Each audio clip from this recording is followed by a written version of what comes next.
ಇವತ್ತು ಬೆಳಗಾವಿಯಲ್ಲಿ ಸುವರ್ಣಸೌಧದಲ್ಲಿ ಪ್ರಾರಂಭ ಆಗ್ತಾಯಿದೆ.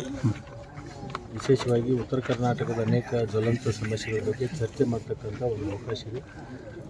ಈ ಅವಕಾಶವನ್ನು ನಾವೆಲ್ಲರೂ ಕೂಡ ಬಳಸ್ಕೊಂಡು ಉತ್ತರ ಕರ್ನಾಟಕದಲ್ಲಿ ವಿಶೇಷವಾಗಿ ಕೃಷ್ಣಾ ಮೇಲ್ದಂಡೆ ಯೋಜನೆ ಇರ್ಬೋದು ಮತ್ತು ಕೃಷ್ಣಾ ಮೇಲ್ದಂಡೆ ಯೋಜನೆಯಲ್ಲಿ ಒಳಪಟ್ಟಿರ್ತಕ್ಕಂಥ ಅನೇಕ ರೈತರಿಗೆ ಏನೋ ಜಮೀನಿಗೆ ಪರಿಹಾರ ಕೊಡ್ತಕ್ಕಂಥ ವಿಚಾರ ಕೂಡ ಇಲ್ಲಿ ಚರ್ಚೆ ಬರುತ್ತೆ.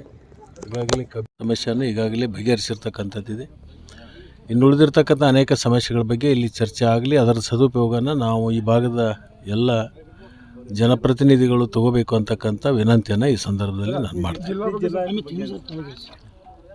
ಬೆಳಗಾವಿ ಜಿಲ್ಲೆ ವಿಭಜನೆ ಬಗ್ಗೆ ಈಗಾಗಲೇ ಚರ್ಚೆ ನಡೆದಿದೆ. ನೋಡೋಣ ಈ ಅಧಿವೇಶನದಲ್ಲಿ ಏನಾಗುತ್ತೆ. ಅದನ್ನು ಮುಖ್ಯಮಂತ್ರಿಗಳ ಗಮನದಲ್ಲಿಯೂ ಕೂಡ ಇದೆ. ಅದು ಜಿಲ್ಲಾ ಹೋರಾಟಕ್ಕೆ ವಿಶೇಷವಾಗಿ ಈ ಜಿಲ್ಲಾ ವಿಂಗಡಣೆ ಮಾಡ್ತಕ್ಕಂಥ ಸಂದರ್ಭದಲ್ಲಿ ಅಥಣಿ ಜಿಲ್ಲೆ ಆಗಬೇಕು ಅಂತಕ್ಕಂಥ ಬಹುದಿನಗಳ ಬೇಡಿಕೆ ಇದೆ. ಆ ಬೇಡಿಕೆಯನ್ನು ಕೂಡ ನಾವು ಸರ್ಕಾರದ ಗಮನಕ್ಕೆ ತರ್ತೀವಿ. ಅಥಣಿ, ಕಾಗವಾಡ ಮತ್ತು ಕೂಡ್ಚಿ, ಜಮಖಂಡಿ, ತೇರದಾಳ್ ಈ ಒಂದು 5 ಕ್ಷೇತ್ರಗಳನ್ನು ಸೇರಿಸ್ಕೊಂಡು ಅಥಣಿ ಜಿಲ್ಲೆ ಮಾಡಬೇಕು ಅಂತಕ್ಕಂಥ ಬಹುದಿನಗಳ ಒಂದು ಬೇಡಿಕೆ ಏನಿದೆ ಅದರ ಬಗ್ಗೆಯೂ ಕೂಡ ಸರ್ಕಾರದ ಗಮನಕ್ಕೆ ತರುವಂಥ ಕೆಲಸವನ್ನು ನಾನು ಮಾಡ್ತೀನಿ.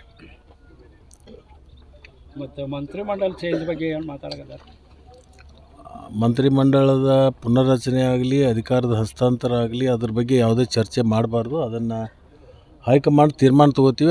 ಅಲ್ಲಿವರೆಗೆ ತಾವು ಯಾರೂ ಕೂಡ ಇದ್ರ ಬಗ್ಗೆ ಪ್ರತಿಕ್ರಿಯೆ ಕೊಡಬಾರ್ದು ಅಂತಕ್ಕಂಥ ಸೂಚನೆ ಇರೋದರಿಂದ ಅದ್ರ ಬಗ್ಗೆ ನಾವು ಯಾರೂ ಕೂಡ ಚಕಾರ ಶಬ್ದ ಎತ್ತಲ್ಲ.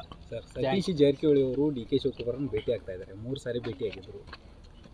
ರಾಜಕೀಯವಾಗಿ ಇಬ್ಬರು ಬದ್ಧ ವೈರಿಗಳು. ನೀವು ಯಾವ ದೃಷ್ಟಿಯನ್ನು ನೋಡ್ತೀರಿ ಅಂತ? ಅವ್ರು ಭೇಟಿಯಾಗಿರ್ತಕ್ಕಂಥದ್ದು ಏನು ಚರ್ಚೆ ಮಾಡಿದ್ದಾರೆ ಅವ್ರನ್ನ ಕೇಳಿದಾಗ ನಿಮಗೆ ಗೊತ್ತಾಗ್ತದೆ. ಅದರಲ್ಲಿ ನಾನು ಇರಲಿಲ್ಲ. ಯಾವ ಸಂದರ್ಭದಲ್ಲಿ ಏನೇನು ಚರ್ಚೆ ಮಾಡಿದ್ದಾರೆ ಅದರ ಬಗ್ಗೆ ನನಗೆ ಮಾಹಿತಿನೂ ಇಲ್ಲ. ಅದ್ರ ಬಗ್ಗೆ ನಾನೇನು ಚರ್ಚೆ ಮಾಡಲಿಕ್ಕೆ ಹೋಗಲ್ಲ. ಅಂದರೆ ಡಿ.ಕೆ. ಶಿವಕುಮಾರ್ ಮುಂದಿನ ಮುಖ್ಯಮಂತ್ರಿ ಎಂಬ ಚರ್ಚೆ ನಡುವೆ ಭೇಟಿಯಾಗಿದ್ದು ತೀವ್ರ ಕುತೂಹಲಕ್ಕೆ ಕಾರಣ ಆಗಿದೆ. ಅವರು ಪಕ್ಷದ ಅಧ್ಯಕ್ಷರಿರೋದರಿಂದ ಅನೇಕ ಶಾಸಕರಿರ್ಬೋದು, ಮಂತ್ರಿಗಳಿರ್ಬೋದು, ಭೇಟಿ ಆಗ್ತಕ್ಕಂಥದ್ದು ಎಲ್ಲರಿಗೂ ಕೂಡ ಒಂದು ಅವಕಾಶವನ್ನು ಬಳಸ್ಕೊಂಡು ಚರ್ಚೆ ಮಾಡಿರ್ಬೋದು. ಪಕ್ಷದ ಅಧ್ಯಕ್ಷರು ಭೇಟಿ ಆಗಲಿಕ್ಕೆ, ಮುಖ್ಯಮಂತ್ರಿಗಳು ಭೇಟಿ ಆಗಲಿಕ್ಕೆ ಯಾವುದೇ ಥರದ ನಿರ್ಬಂಧನೆಗಳು ಇರೋದಿಲ್ಲ. ಅದಕ್ಕೆ ಭೇಟಿ ಆಗ್ತಕ್ಕಂಥದ್ದು ಆಗಿರ್ತಾರೆ, ನಾವು ಭೇಟಿ ಆಗ್ತೀವಿ. ಅದೇನು ದೊಡ್ಡ ವಿಷಯ ಅಲ್ಲ. ಸತೀಶ್ ಜಾರಕಿಹೊಳಿ ಅವರು KPCC ಅಧ್ಯಕ್ಷಕ್ಕೆ ಏನೋ ಡಿಮ್ಯಾಂಡ್ ಮಾಡಿದ್ದಾರೆ ಎಂಬ ಮಾತು.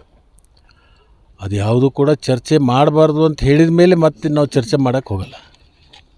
Thank you. ಸರ್, ಕುಮಾರಸ್ವಾಮಿ ಅವರು ಭಗವದ್ಗೀತೆ ರಾಷ್ಟ್ರೀಯ ಮಾಧ್ಯಮದಲ್ಲಿ ಸೇರಲಿ ಅಂತ ಕೇಂದ್ರ ಸಚಿವರಿಗೆ ಪತ್ರ ಬರೆದಿದ್ದಾರೆ. ಈ ವಿಚಾರವಾಗಿ ನೀವೇನು ಹೇಳ್ತೀರಿ?